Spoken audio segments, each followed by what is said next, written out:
In order to recognize it as yourself and a leader, you have to be ready for anything that could come your way. You have to reach out for help. You don't have to solve everything that comes your way by yourself.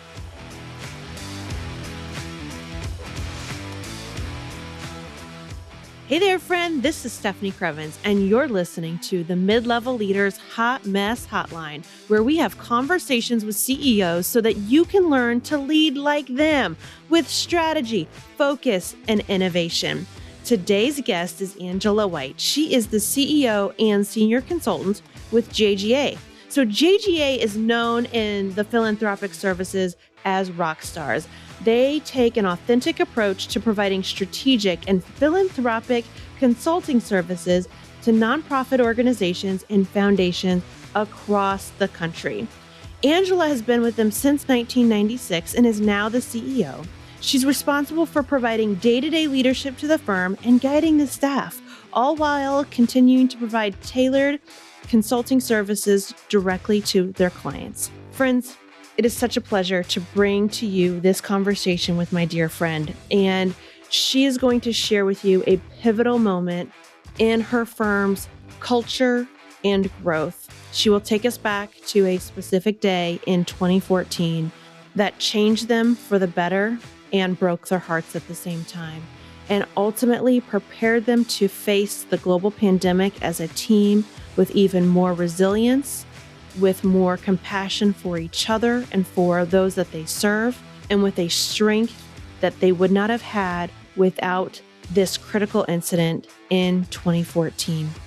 So remember, my friend, resilience is all about the ability to bounce back from adversity with even more strength, to be like that slinky that gets stretched but then snaps back into its original shape. It doesn't get stretched so far that the metal gets out of shape and it won't come back. It stretches itself just enough that it can then bounce back to where it was. And resilience is all about the ability to do really hard things, but then come back to center with who you are. And it applies to teams, people, and organizations. So I hope that this episode touches your heart as much as it touched mine. So let's dig into Angela's hot mess.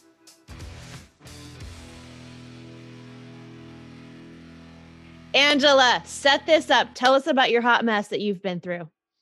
So thanks so much for having me. I'm excited to talk about this today. In a weird kind of way, it's cathartic to talk about your hot messes, right? So It is.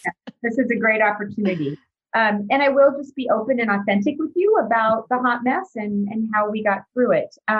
So as you know, I'm the CEO of a consulting firm. And so at the time of our hot mess, we had 13 employees. And we're in the service industry, right? So my people are those who bring in the new clients and also deliver all the products and services that we offer. So, my people are my machinery, if you want to say it that way, right? Yep. The folks I use to produce the wonderful content that we deliver to our nonprofit clients. At the time of this hot mess, I was just at the end of my first term as CEO.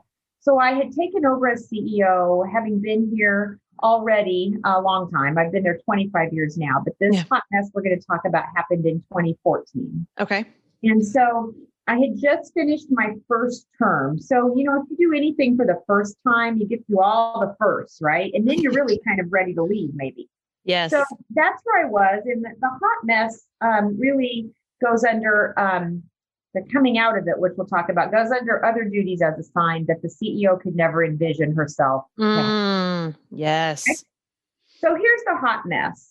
And when I say those words and I tell you the hot mess, I don't mean it to sound disrespectful to the event. The event was tragic, and then the hot mess followed. Okay. Got it. So yes. It was the morning of July 15th, 2014. And as happens in the consulting world, as you know, a lot of times you're in evening meetings with clients. So the night before, I had been in an evening meeting, ended like 7, not real late, here in Indianapolis, where we are headquartered, with one of my colleagues, Chris Kindlesberger, a longtime JGA consultant, known him my entire professional career, just awesome colleague. So Chris and I were in a meeting with a client until kind of late, and he said, I got to get home. I have a meeting at church tonight, and I don't know what I had. And so off we went from our meeting. So the next morning, July 15th, I'm up and I am I've been showered and I'm drying my hair. I remember vividly, I was drying wet hair and my Wow. cell phone rings because, as we are, the phone's with you 24/7, no matter if you're drying your hair or not. And the cell phone rings and it's my colleague, Chris. And I thought, well, geez, I just left you last night at 7 and it's not even like it's 7:30 in the morning now. But again, as our work goes, that's pretty normal. Okay. So I answer my phone, turn off my blow dryer, answer my phone. Hi, Chris. Good morning. And there's some silence. And it's Chris's wife, Roxy. Mm. And Roxy says, Angela, this is Roxy. Chris died this morning. And that that was the situation. And I said, what do you mean died? I just was with him. And our colleague Chris was in wonderful shape, took very good care of himself, was 64 years old, and died on the treadmill of a massive heart attack. Oh my gosh. I'd known him my entire professional career, worked side by side with him for many, many, many years at JGA. And so this is other duties as assigned. So as a leader, what do you do? So to unfold what ensued after that a little bit, to tell you more about the hot mess, if we can call it that. Sure. Chris not only was our beloved colleague, wonderful friend, just unbelievable person connected to our team, a small team of 13. Yes. He was also a major revenue producer. Mm-hmm. He had a full book of business of clients, and we were halfway through our calendar year of work. So July, our fiscal year and the calendar year are the same. Okay. So in the immediate moment, just to kind of tell you a little more about the situation, in the immediate moment, of course, my initial reaction was to ask Roxy, who was with her, what did she need? Yes. Should I come over? Because their children are grown and don't live here. Okay. So he had people there. And so I said, all right, let me get a hold of JGA. I'll be back. So then, we work in a world where our consultants travel all the time. Yes. And I had no idea where people were, literally. But the first thing I had to do was deal with the immediate moment because Chris also had a full day of appointments. Mm-hmm. So I called the office immediately, had to break the news to people over the phone, those who were here in the office, and asked them to try to compose themselves enough to cancel out, to call Chris's day. Just deal with who's waiting on him this moment. Yes. And then I had to find out where everyone was. And then I had to call them home because I knew we needed to be together. Yes. It's a hot mess. But you don't want to scare your people to death, right? Right. So I knew that two of my consultants were together in a meeting. And so I texted one of them and said, I have an emergency. It's not your family. You're fine. But I need you to step out of the meeting. And he did. And I told him what had happened. Oh my gosh. And he was in the meeting with our founder, Ted Grossnickel, who was extremely close with Chris. And I said, I'm sorry to ask you to do this, but you have to end that meeting, get Ted alone and tell him what has just happened. And you have to come to the office. So they did. So that day, interestingly enough, no consultant was out of town. So with our internal staff, who's primarily in the office, and with the consultants, we all came together in our conference room, which is now, by the way, named the KWK after Chris Kindlesberger. It's his conference room with a beautiful picture of him on the wall. And we talk to him a lot now. Chris, what would you do about this situation? But we gathered in that conference room and began to take stock of what had just happened to us. We did not leave that conference room for 3 days, other than to go home, or as Ted and I did, to go to Roxy's house, to go to their house. Yes. And help her. The business side, and I want to talk about two sides, and I don't want to get too far ahead about how we got out of the hot mess. So I'll stay in the hot mess for a while. Because I'm going to need a moment because, I'm feeling the pain of this day with y'all. This is, even talking about it today and reflecting on it, it feels like it just happened to us. So as a leader, you have to pay attention to the human and the business side, right? The human and financial, both, right? So now I have a team who's devastated and shocked, obviously. Yes. I am devastated.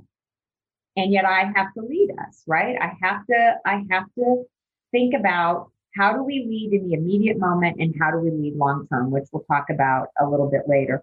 But the first thing that we did as a team was, as I said, we stayed together. We canceled everybody's appointments.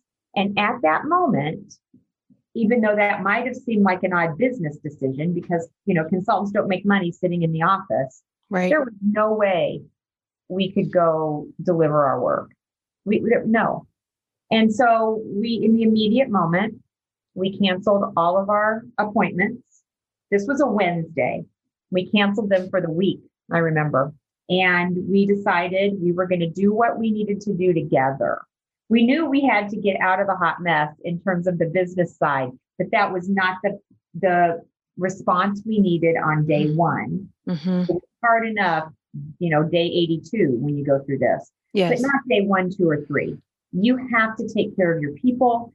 You have to spend time together. You have to, Ted and I delivered a eulogy at his funeral. Mm-hmm. We did a tribute on our website. We dealt with the people and Chris and his family.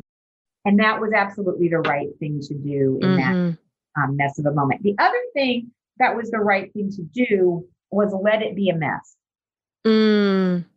Let people cry. Yes. We had Kleenex everywhere.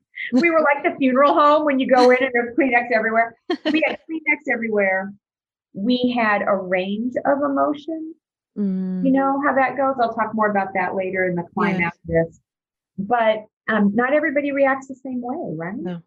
And we're human. And so part of it is living in the mess, living in the grief, and not rushing through that process. So I would say in those first few days, it was really about the team, what we had been through, how we needed to communicate. Also, our clients loved Chris. You don't work with a consultant for years and not have built a strong relationship. Yes.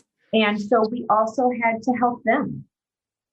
How do you kindly tell them? One of my favorite stories is the CEO of the zoo, who he's retired now, but at that point for the Indianapolis Zoo, Mike said Chris had been at his office at 8 a.m. that morning, and Chris was not there. And Mike is saying, "Where is Chris? He's late. We have a meeting. Let's go." Obviously, he was the first work call we made, and he was just blown away. Like, oh my gosh, I was sitting here being upset that Chris wasn't here on time. Never in my wildest dreams did I think this is what had happened. Yes. And so again, to be able to be present to those clients who, as an extension of our team, were also feeling that devastation. Another part of the hot mess then, when you need to sit in the mess, is the mess can also paralyze you. Yes. And so when we talk about digging out of the mess, that was another important piece. At some point, we had to get back to work. And at some point, we had to move forward. And that doesn't mean leaving the grief and the sadness. It doesn't mean we had to have moved through all of that, but we had to be able to hold that while we went back out and did our work. Yes. I can completely empathize with that process when I was in the process of our foster children transitioning back, and it was kind of every weekend it was, well, they might go on a visit and they might not come back this weekend, which is traumatizing to do to somebody. And the aftermath after they left of, I've got to move forward because I refuse to lose my business because of this. And so I will do what it takes to grieve and be successful.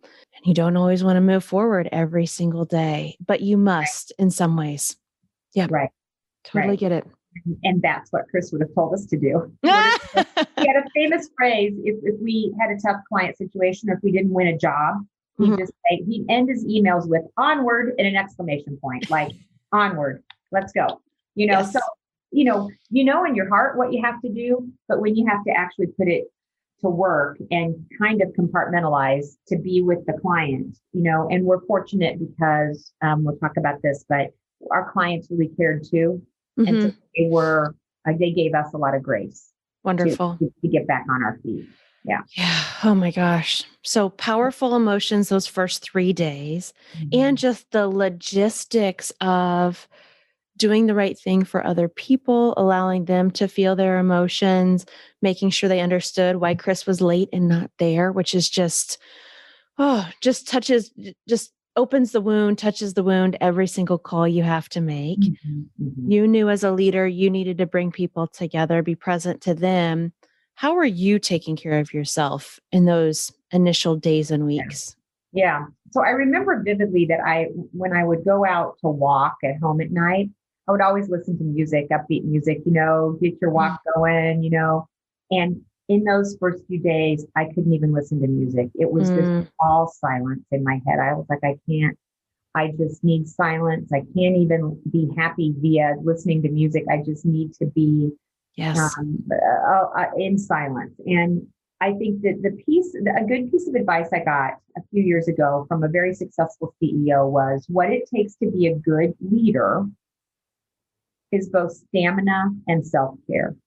Mm, And luckily, I'd gotten that advice. And so I think that the merging for me of stamina and self care is important. But I also know that and of course, as leaders, we've like when you talked about the foster children and the transition, we've all had things in our personal lives that weigh on us tremendously, yet we go to work, right? yes. So sometimes I also believe as a leader, you have to step outside of yourself and you have to be able to walk in and think it's not about you, it's about the people and the clients who are relying on you. And you have to sometimes just step out of yourself a little bit. And so that's about the best I can describe those days for me was being able to step outside of myself and do what needed to be done to properly honor Chris and take care of my team.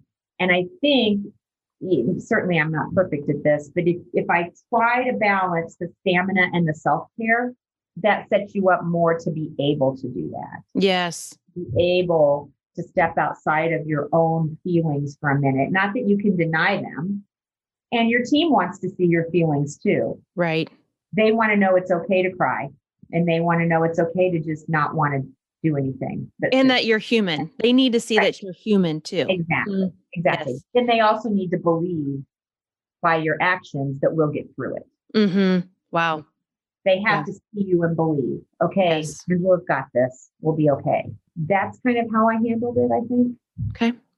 But it sounds like even in the midst of the grief, you were taking time to do your walk, which is part of your ritual, whether you're successful or not, and also allowing you to feel the feelings of the moment and adapt that self care to what you needed in the moment.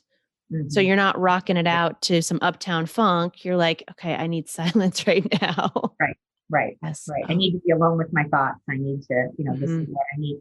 And also the piece that sticks with me as just an extremely vivid memory is Chris's funeral, at which point all of us were there and our significant others, so many clients. And I just remember the very first person I saw, it is kind of humorous to me now, but when I walked out of the funeral, and again, Ted and I gave eulogy. So we went up together, we stood together. That was really important for us to like, one of us could step in if the other one was, faltering, right? Mhm. So we walk out and I see a client that some of my clients have become my dear friends, right? I really liked this gentleman, but he wasn't a client I was I liked him a lot, but we weren't like close, right? Sure. I walk out. He's the first person I see. He says, Angela, and he reaches out. I fell into his arms and sobbed like a baby. And I was like, oh my God, now I am the definition of hot mess. But You let thank it out. goodness. You let it Yeah, out, girl. yeah. He gave me the grace to do that.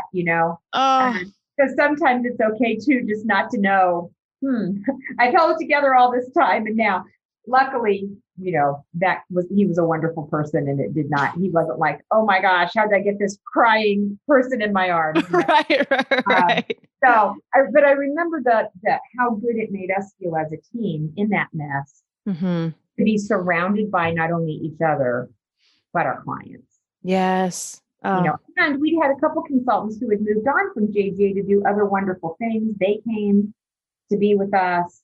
So it was that feeling of family that I think in a small business you have. Mm, And in times like this, and in the really good times, right? That's when that shows itself the most. wow. What a beautiful story. Oh, thank you for sharing that and bringing that to our listeners and to me today. It's a beautiful reminder of what becomes really important when things just fall apart. So we talked about the week, we talked about the funeral afterwards. Walk me through the next 6 months of ending that year. Well, let me say this and check me if I'm right or wrong. Q3 is probably extremely busy for you all because folks are preparing for their end of year fundraising efforts. And so they're Right. consulting with you then to wrap up the year strong. So walk us through the next 6 months from a human perspective and a business perspective. So I think that's where you learn everybody responds to a crisis differently. So I remember on the human side, I remember this again vividly. So the office I'm standing in right now to talk with you is next door to the office that was Chris's. So Chris and I were neighbors at work also, and you just saw his office every day. That, it was his office. Oh, yes. I remember this was a few months after he died. It was probably August, end of August, so maybe 6 weeks. And I was gone on a business trip for JGA, and I got an email that we were going to go ahead and take down his office, like take his things off the shelves and the walls and take it all to his wife. And I was livid. I was like, you will not take apart that office until I am there again to see it. You will not. No, I'm not ready. I don't want it taken down. I'm not ready. Whereby I had other people who were saying, I can't take it anymore to look at that office. I need it gone. Right. So Yes. Again, how people both understandable. I was like, keep it. I don't want to see it empty. And others were like, please empty it out. I can't take it anymore. It's too hard for me. So again, I think that, like most tragedies in life, you can't just get through the short term and then think everything is back to normal. That's right. We had to continue to think about ways that people were expressing themselves or not, or if somebody was short in a meeting or, not on their game. The lasting impact of it was like he was just plucked out of the air, So the lasting impact of that and how we got through that the next 6 months, I think, was the awareness that we needed to give people time, and people might be acting in ways that they wouldn't normally act, but it was out of this, moving through the cycles of grief, right? That anger, all of the pieces of that process. So that's one thing. The other thing on the sole business side of it, our clients all have our consultants, all have key performance indicators. Okay. On the business side, again, I'm not a machine, I'm a person, but I know how much revenue my goal is to bring in for the year as a consultant. And we were right in the middle of our year, as I told you. Chris was always a rock star. He always achieved his KPIs, and he and I would always vie for the highest revenue, kind of, teasing each other kind of thing. But so we were right in the middle of the year, and Chris, of course, perfectly on target. He was halfway through his year, and he'd earned half of the revenue he was to bring into the firm. The other side of that is now he's gone, and there's half of his revenue that nobody has responsibility for, right? Yes.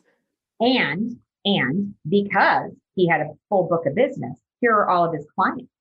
Well, what do we do with them? Yes. And so in our firm, you might be either you're one consultant to a client or you're a team to a client, but you're the leader of the team. Okay. When I say his clients, I mean the clients he was leading. He was responsible ultimately for the outcome. Right. He didn't deliver all of the work, but he was the project lead, the relationship manager. Right. Yes. Perfectly said. And yes. Responsible probably for reconversion of sales. Exactly. Yes. Okay. So now he's gone. What do we do? So we divided, well, I don't know if you want me to get into all that yet, but what we did for the rest of the year was we divided up his book of business. Okay. And we were able to retain all of his clients. That's amazing. By assigning them to others, and they had the grace and the understanding to stay with us. That doesn't always happen in a consulting world, because whereby you get JGA the company, you really get tied to the person who's delivering your work. That's right. And I know sometimes we win jobs when a consultant has changed and the client just doesn't connect as well with the other consultants that might be given to them for the project. So we were able to save all that revenue, keep the revenue we had for the rest of the year, because typically our projects, go longer term. But then what happened to the other revenue? What happened to the missing revenue? So that's another piece of how we got out of the hot mess. So we had to transition all of his clients to others. If we weren't up to speed, obviously we tried to connect the client to if there was another consultant on his team, right? Okay. But what if I wasn't on the team and I needed to take it? I had to get up to speed on the client situation. I had to build rapport and relationship with the people there, right? Meanwhile, still doing all my client work, your other work didn't go away when this happened. So we had the next 6 months to deal with the lingering human impact of his death, and then the book of business impact of his death. Yeah. Well, and that's my question about capacity, because I don't know a consultant that works 40 hours a week. Most of them are averaging 40 to 60. Oh gosh, no, most of them are averaging 50 to 60 hours a week routinely. Yeah. So from a capacity perspective, how did your team handle that stress from not only having to step up their game in terms of their expertise quickly, but then also more hours, finding ways to create more hours in the day? I think it was the sheer impact of, we will do whatever it takes to honor Chris. And we serve these clients of his like never before. We will, take his projects over the finish line. I think it was sheer dedication to what we had ahead of us. Okay. Because also in our firm, our consultants don't just deliver the product, they also sell the product. So there are, me included, I'm in the sales force and I'm the consultant. So you're doing both jobs, which we believe is a very authentic way of handling it, because if I'm talking with you and you agree that we're going to do this work together and then I deliver the work, right? So it's a seamless process, but it does mean that we're the sales force and the consulting force both. And so I think that where it got difficult was, I think the sales part was difficult because you were maintaining your client load, taking Chris's clients, and what got squeezed out? The time for sales. Yes. Got squeezed out. Well, and the reality is sales is a profession. Sales has a series of techniques. Some are more trained in it than others, some more successful than others. Most people don't become fundraising consultants or a consultant of any kind because they're passionate about sales. They do it because they're passionate about the work and the technical expertise. And so there's just a learning curve that I would imagine most of those folks went through in terms of being as good as a salesperson as Chris was, because he was more seasoned and more practiced. Tell me if I'm off base, but no, you're right. You're right. And I would say that at this exact time, we had already made a hiring decision before Chris died to hire our current senior consultant, Tim Ardillo. Tim had worked with Chris on prior projects where Tim was the client and Chris was the consultant. Yes. Tim was to come on board in August. Chris died in the middle of July. And thankfully, because Tim knew Chris so well and knew us and knew how tight of a group we were, he came into that hot mess. Oh. And he knew what was going on. It'd be so different if we had hired somebody that did not know us or Chris and was like, why are all these people crying all day long? Let's get to work. So Tim came with us from the beginning. He hadn't even started yet. And he was here with us. He was at the funeral with us. And so it was such a great and wonderful blessing that his onboarding during this time was facilitated by the fact he knew Chris and he knew us. And that was a blessing. And now Tim Ardillo is in Chris Kindlesberger's office. So we've come full circle, right? Yes. So that was helpful too, because can you imagine, as we're down in business, we're grieving and we've got to onboard a new person. That was a mess. And Tim made that so much easier because he got what was going on. That makes sense. You can tell this story, but it's, how you say, we were really close and you want people to really feel it, right? So to have him walk in and understand it from the get-go was just made that transition a lot easier. But he was a brand new consultant. So the brand new consultant's not going to take the lead on a project that a senior consultant had back, that many years ago when Tim was brand new. So Mm-hmm. whereby we had a new person, it wasn't like he could just be the replacement for the clients Chris had. That makes all the sense in the world. Yeah. Yeah. Because if that would have been someone that was new to JGA, their first impression of your organization would have had a lasting impact on their relationship, and they probably wouldn't have made it a year just because they walked into folks crying, folks transitioning, which there's nothing wrong with that. But with a new Right, relationship, that's just too much. That's probably too big of a burden to bear in those moments. right, right. Amazing. Isn't serendipity and God so good to us the way he sets I it all know, up? I know. Amazing. Very true. Anything else that you feel is important for our listeners to understand about what you were going through as a leader during this time?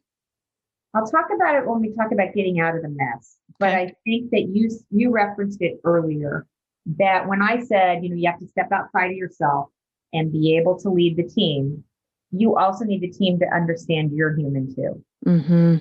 And don't be afraid to ask for help and accept help. I think Yes. that's a strong lesson I learned. Makes all the sense in the world. Well, let's pause there, Angela. Let's go to Okay. commercial so folks can get an opportunity to figure out their first steps in fixing their hot mess. And then we'll come back and pick up this conversation. This season of the Hot Mess Hotline is brought to you by my Hot Mess Quiz. One of the common lessons that my clients learn during coaching is how to really evaluate a problem, dissect it for clarity, and then take action on the tasks that really move the needle. The Hot Mess Quiz can bring you that focus too. As a leader, your work life is full of, well, work. But according to Pareto, 80% of that work isn't even impactful. If you need to create growth and change, you need to focus in on what truly matters and what will drive new results. Take the Hot Mess Quiz by clicking on the link below, which is stephaniecrevens.com/Hot Mess Quiz. Just like this podcast promised, and this is in the real world too, what happens when people stop being polite and start getting real? That's what you're going to get in this report. It's going to be tailored to your business hot mess to tell you exactly where to focus your efforts first, and then how to bring your team along to get the change that you need to create. Go to stephaniecrevens.com/Hot Mess Quiz. Don't wait another minute to start becoming the pro troublemaker you've always wanted to be. All right.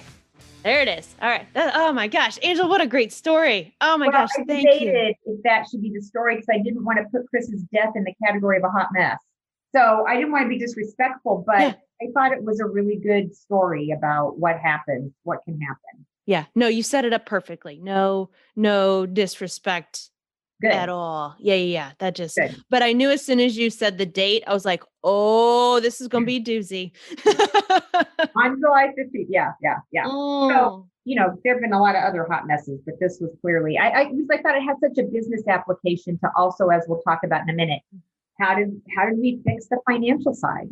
Yes. No, this is so spot on, because when we think about mid-level leaders and their perception of the CEO suite and what it takes to be in there, they're very wrong. And they think like, oh, when I become a leader, then I can have some self-care things. But until then, I just got to go.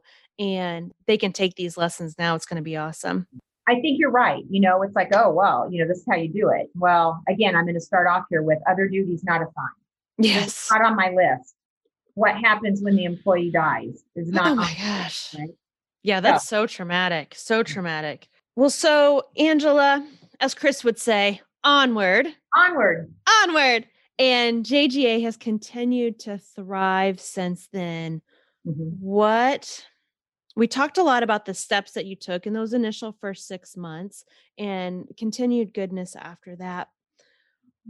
What did you learn as the CEO during this crisis that has made the business successful since then? I think there are a couple things. The first thing is I told you that Chris and I were always vying for who was number one on revenue, just because we had just a fun, conversation about it, not because it was always about the numbers. Mm-hmm. But in the end, it's about hitting your revenue goals. It is. What I learned long-term, which has been a part now of every strategic plan we've done at JGA, is how better to spread revenue across consultants.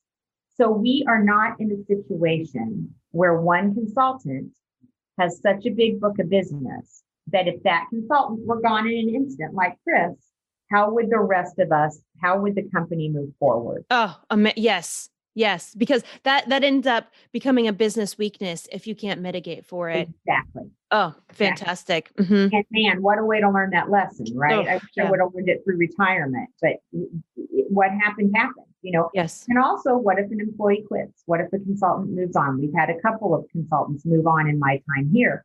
Again, so you don't want one or two people to hold the bulk of your revenue.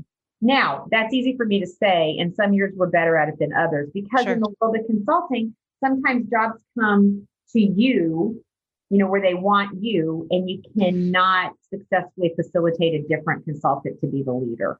So sometimes we're not as good at years that we want to be at spreading the revenue, but it seems like you would say to yourself, okay, of course you want to spread the revenue because you want everybody to be busy, but you also want to mitigate risk. So anybody listening to this in a personal services firm, I think that is a very important piece to look at in your own work. So how do you look at revenue producers and how do you spread that out more equally if you can so that you mitigate risk if one of them all of a sudden is gone? Okay. Oh, that makes yeah. And I have a client that is going through that too. It's baby boomer is the owner, and as a firm, he gets the call because they want to work with him. And so when you think about succession planning and, the names that we have at the top of the letterhead, the folks that are known for this work, you've got to create intentional strategies so that your other team members are known for that work as well. So that they're getting the first call so that you can retire and the business doesn't suffer. When we think about the transition of leadership from baby boomer to Gen Xer, that is happening, was happening, will continue to happen for the next decade. Key problem to solve for. Love it. We do that. And I would say we do that in a couple ways here at JGA. Awesome. One way is, I do, and others here, but I do a lot of public speaking and a lot of webinar delivering, that kind of thing. I don't have to do that, right? Have your other consultants, have your other team members out there doing those presentations and running webinars, et cetera, because then their name is out there more. They're going to call Andy. They're going to call, we have consultants that have grown into such tremendous senior consultants by building those relationships, right? So as the leader, and I love to do it, but I shouldn't do it, right? Yes. So don't suck all those opportunities into yourself, right? Either because you like them or you think you're the best at them, because you're probably not.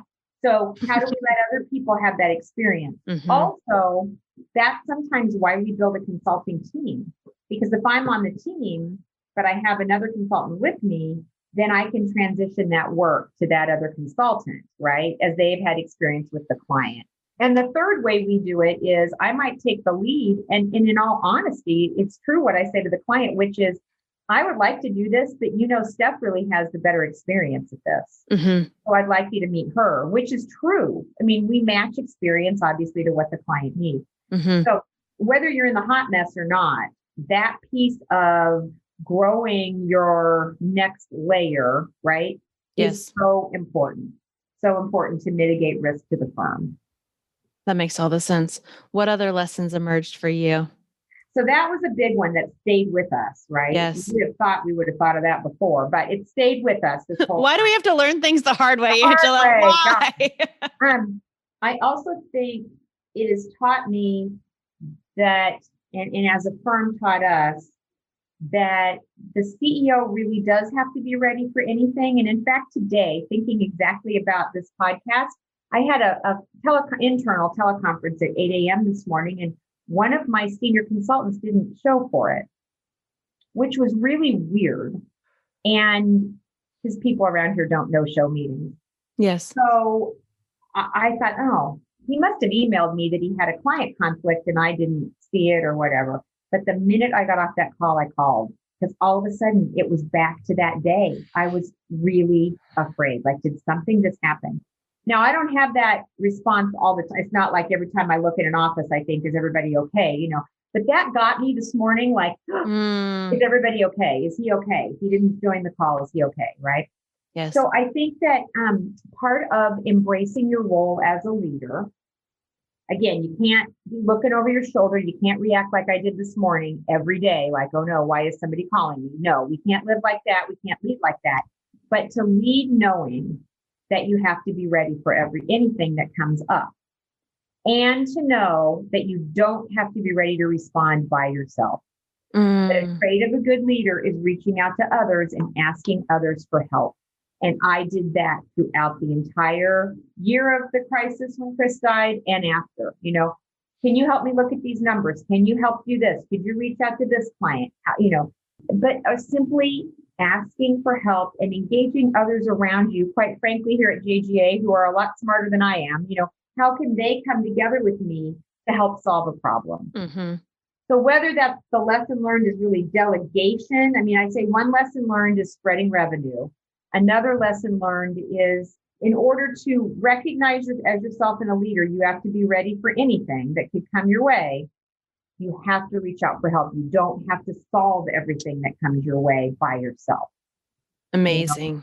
Yes. A leader's role can be lonely because you do have to bear the burden of things that you're not going to share with everybody, right? But it doesn't have to be isolating. You can reach out for help, and that's in your firm or outside of your firm. Mm-hmm. You just need to talk to somebody. Yes. Right? And get some advice. What resources do you bring to yourself to lessen the loneliness and connect with folks outside of JGA? Well, I might be different in this than others, but when I get home at night, I'm not really into talking about work. So my spouse works in a similar industry. And so, we get it. So we might talk a little bit, but I would like to talk about something else, right? So certainly I do talk to my spouse, but also, we have a terrific board of directors here at JGA, some outside folks. So I've got strong relationships there. I've also built relationships with other women CEOs, to be able to talk to. So that's really important to me to be able to go to for advice. And we work in a friendly industry. I've got several other consulting firms similar to JGA where we reach out, share information. We do compete for jobs against each other, but by and large, the firms that we have relationships with, I know if the client picks us or them, they're going to have great counsel.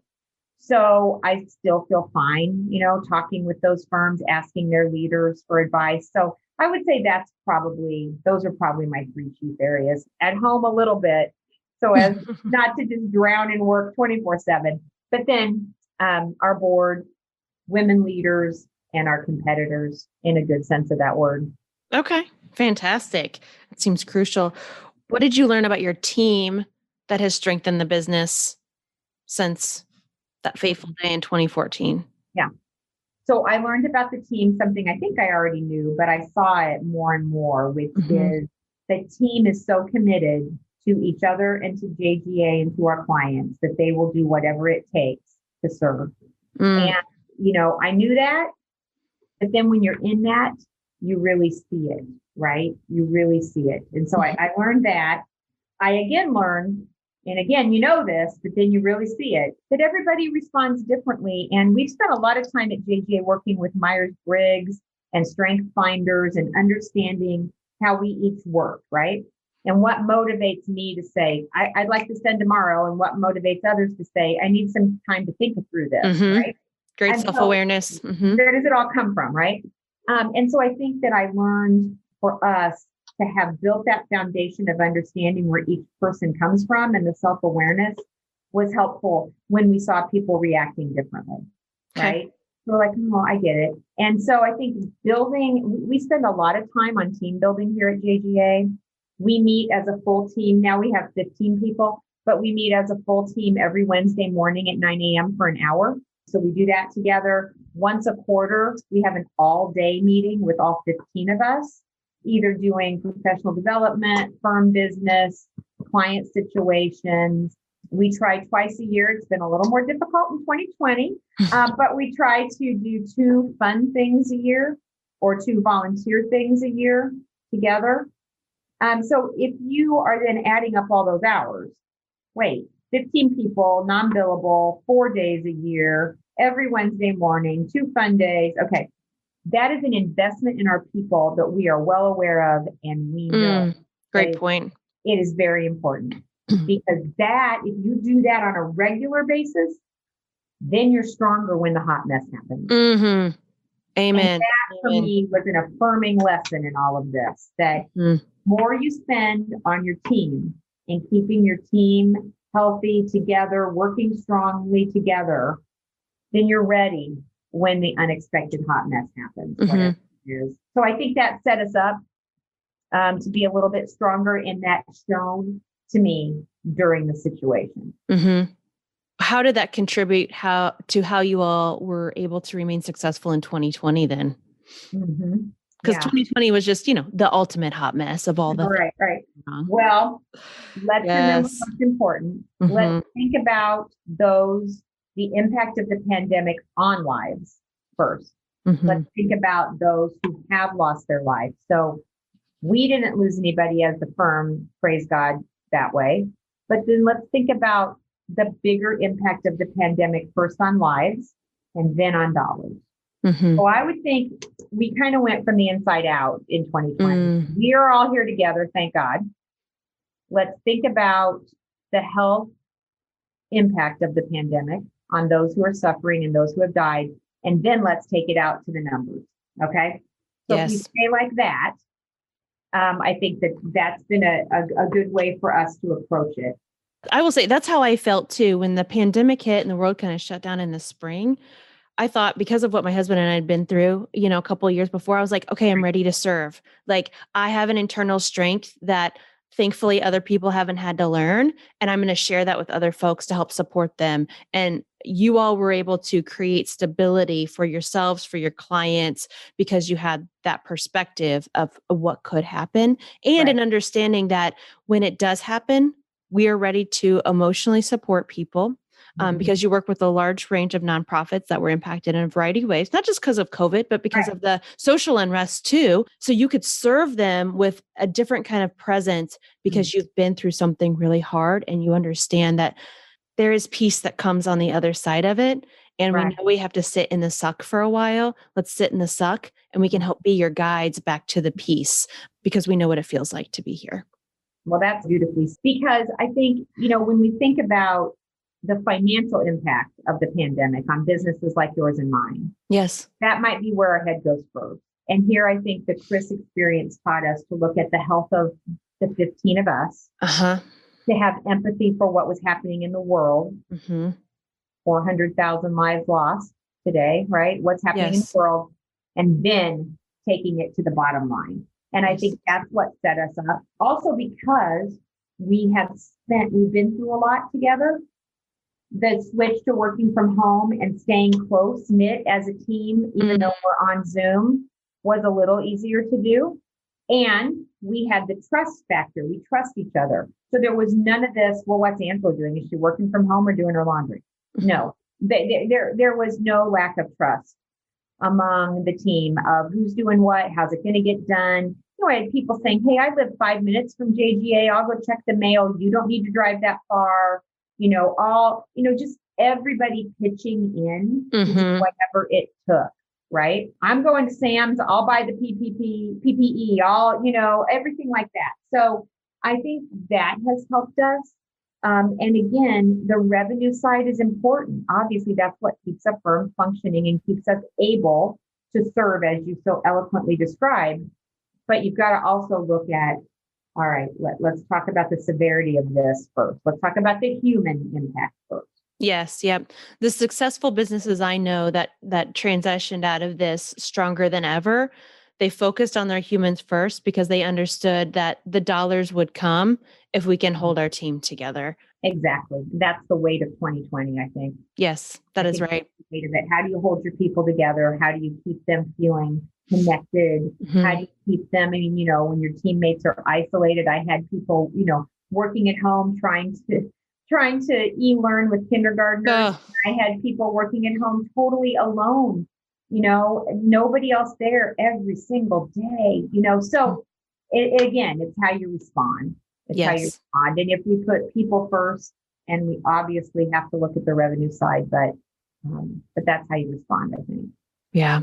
And as we wrap up this conversation here, I've just loved so many pieces of this. What do you wish that mid-level leaders knew about being in your shoes? Yeah. Well, I think I would like mid-level leaders to know that sometimes it's really helpful to come to the leader and just ask, how can I help you? Mm. Can I take something off your plate? How can I help you? Because that leader might be feeling, because he or she's still trying to protect the next layer, right? That they can't come and ask for help. But if you come and offer the help, I think that's a piece I would say. I would also say to understand and be aware that the leader's human too. Even if he or she is not maybe showing as much of that in the moment, if he or she's trying to be in that zone of taking care of the people, not burdening the people, Yes. come to him or her, offer help, understand what you're going through is the same thing. How can you help and be supportive? I also would say be authentic and be self-aware. So if something's not going well, come and tell your leader, hey, look, Angela, I know you don't want to move Chris's things out of the office, but the other 12 of us have got to see something. We need closure. So I know you don't want to do it, but let me just be your friend here and say the rest of us need closure. So, sometimes you need to come to your CEO and say, this is how it is. Yeah. In a kind way, obviously, but Yep. This is how it is. I don't know that you're able to see this side of it. I wanted to share that with you, kind of thing. I think that's important too. That's why that self-awareness is so important, because it's easy in our workplaces to turn that conversation into, Angela, how dare you want to leave that up and traumatize us every single day so that we have to see it. So it turns into this blame game versus, here's what I need. And here's what I heard other people need. I understand you might need this. Can we have that conversation versus you're wrong and I'm right? You need to do what I want. Exactly. Without self-awareness, people physically cannot have that conversation, and they make it your problem when it's really their problem. Yeah. And the other piece, I think, is to figure out that way, however you do it for yourself, to be able to step outside and keep doing the work. And I don't mean to rush that process, but at some point, you have to get back to work when you're in a hot mess. Yes. And you've all seen it, where you just spiral by having the same conversation over and over again about the hot mess. Yes. And, I hope and pray none of you are in the same hot mess situation listening to this that we were, or that you're not coming out of the pandemic having lost, a key teammate or loved one. But eventually we have to have the onward conversation. That's right. The repetitive conversation. Yes. I agree completely. So last question for you and we'll wrap up. What do you wish mid-level leaders would do to support the organization and top leadership in their role now? I think being an authentic team player, to be open and honest, also to be kind, but to be an authentic team player, to be in it for the good of the mission of your organization. Yes. Whatever your organization's mission is, to be committed to that mission and to be committed to the teammates you're working with. That doesn't mean everybody has to be a best friend, right? But to be committed to each other and to be authentic in that relationship. Amen. Could not have said that better. Yes. Be mission focused, be authentic, and be committed to your teammates. Yes. Well, it's a pleasure to talk about our hot mess and to talk about our dear colleague, Chris, and to talk about how we today still refer and talk about him a lot in our office. And he's with us in spirit. And I do think, at least I hope, that some of the ideas around how to mitigate that kind of risk are helpful to others. Yes. Oh my gosh. Thank you for sharing that story, sharing your perspective, Chris and Roxy's perspective as well, and the teammate and how that has impacted and made your firm stronger. I mean, that's the best example of resilience, and that's the skill that's going to be needed in 2021 and beyond. Right. So that we can come out of this disaster that 2020 brought us. And so what a beautiful story to be able to share his legacy with so many more. So thank you for our conversation today. Hey there, friend. That wraps up my powerful conversation with Angela today of JTA. Here are my takeaways, and I would love to hear yours wherever you're watching or listening in. That big question that she had to ask herself and the team right after Chris's death, right? How do you lead in the moment, and how do you lead in the long term? They might have very different answers, but as a leader, you've got to keep that in mind as you continue to move forward through something that involves grief or a big business transition, or just a big disruption in your business or with your people. The second thing that stood out to me, and I just love this, is as a leader, you have to have stamina and self-care. Those two have a symbiotic relationship. So what are the ways as a leader that you are taking care of yourself so that you can maintain your stamina? And in what ways as a leader are you maintaining your stamina so that you can take care of yourself, right? I don't know about you, but I think of work as almost a sprint every single day. And I get exhausted by Wednesday night, and I have very little to give on Thursday and Friday unless I know how to build in stamina for myself, which oftentimes mean getting my bacon on the rowing machine, because that's my jam in terms of self-care. Angela had walking. I have a hot room when it's the hot room yoga when it's safe to do, and the rowing machine. So what are your self-care tools? Third, I asked Angela, what does it take to be a successful mid-level leader? What is your request of them? And I heard, be an authentic team player, which means having self-awareness, be committed to the mission of your business. So be in it to win it with that big picture, long-term vision for your company. And then make sure you're committed to your teammates. Are you displaying loyalty and trust to those around you? All right, my friend, let's get off the internet. Let's get the real important and urgent work done today that it takes to fulfill that mission. And I'll see you next time.